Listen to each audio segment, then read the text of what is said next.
అలానే ఉండాలి. ఒక బంగారపు షాపు, అతడు ఆత్మీయుడు. ఒక ఆయన బంగారం కొనుక్కోవడానికి వచ్చాడు.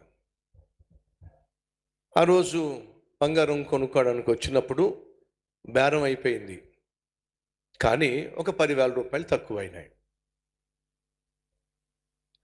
2 రోజుల్లో ఆ బంగారం రేటు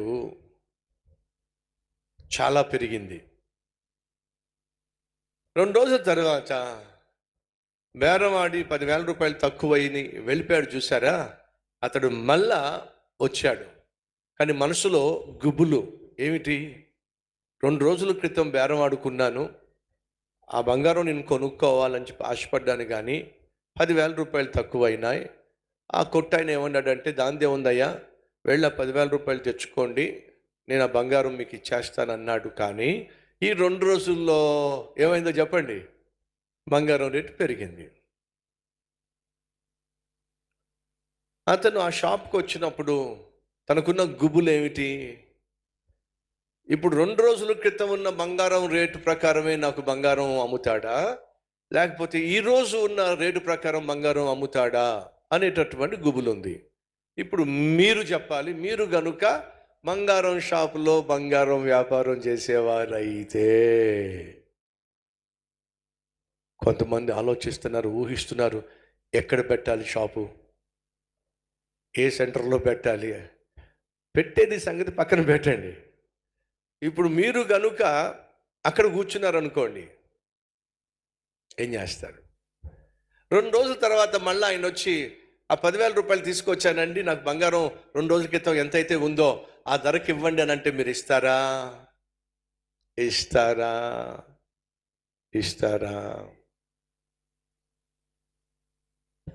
నీతిమంతుడు మాటిచ్చినప్పుడు అది నష్టమైనప్పటికీ కూడా తన మాట తప్పడు అనే సామెతల గ్రంథంలో ఉంది.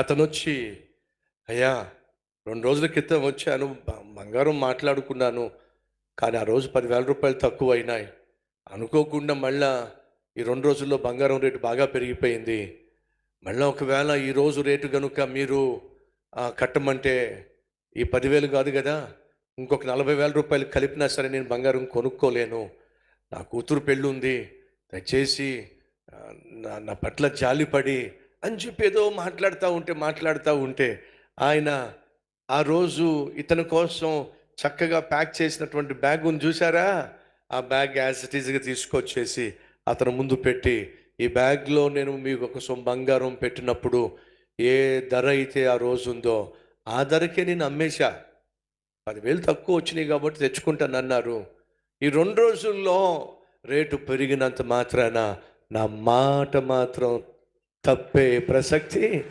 లేదు, ఆ ధరకే తీసుకెళ్ళండి. యథార్థత, నమ్మకత్వం, మాట తప్పని తత్వం, నమ్మకత్వం. సహోదరులు, మాట తప్పే మనిషిని నమ్మడము సాధారణంగా సాధ్యం కాదు.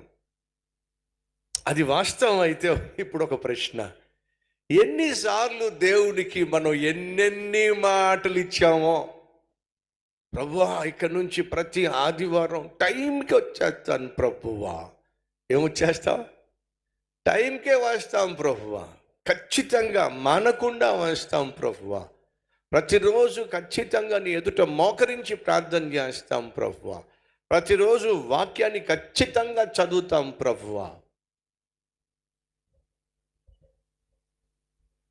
ప్రతి నెల సువార్తను దానం చేస్తాం ప్రభువా, సువార్తను ప్రకటింప చేస్తాం ప్రభువా. ఎన్నెన్ని మాటలు ఇస్తామో సహోదరులు అడుగుతున్నాను. మనం దేవునికి మాటిచ్చే తప్పిపోతున్నాం. మరి మాట తప్పిన వారిని మనం నమ్మగలమా?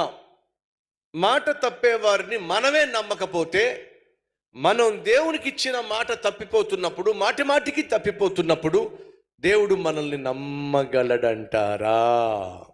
చెప్పండి. దేవుడు మనల్ని నమ్మగలడంటారా? ఒకసారి ఆలోచించండి. దేవుడే మనల్ని నమ్మలేకపోతే ఇక మన చుట్టూ ఉన్నవాళ్ళు మనల్ని నమ్ముతారంటారా? ఒకసారి ఆలోచించండి. నువ్వు నేను ఈ జీవిత కాలంలో సాధించగలిగిన గొప్ప విజయం ఏదైనా ఉంది అని అంటే, దేవుని దృష్టిలో నమ్మకమైనటువంటి బిడ్డగా నువ్వు నేను అట్టి కృప సంపాదిస్తే ఎంత బాగుంటుంది. పరలోకంలో దేవుడు బలా, ఇప్పుడు చెప్పండి, బలా అందమైన సేవకుడా అంటాడు అనుకుంటారా? తెలివైన సేవకుడా, పెద్ద సంఘం ఉన్న సేవకుడా, చెప్పండి ఏమంటాడు? ఏది ఆ రోజు దేవుడు చూసేది? భలా నమ్మకమైన దాసుడా. పరలోకంలో నువ్వు నేను దేవుని ఎదుట నిలబడినప్పుడు ఆయనకు కావలసినటువంటి తత్వము, వ్యక్తిత్వము ఏంటో తెలుసా? నమ్మకత్వం. అది మనం ప్రాక్టీస్ చేస్తే బాగుంటుంది. సేవ ముందుకు సాగాలి అని అంటే, ఈ పరిచర్య ముందుకు సాగాలి అని అంటే కావలసింది ఎవరో తెలుసా అండి? నటించే సేవకులు కాదండి, నమ్మించే సేవకులు కాదండి, నమ్మకమైన సేవకులు. నటించే వాళ్ళు సులభంగా దొరికిపోతారు, నమ్మించే ప్రయత్నం చేసేవాళ్ళు కూడా దొరికిపోతారు.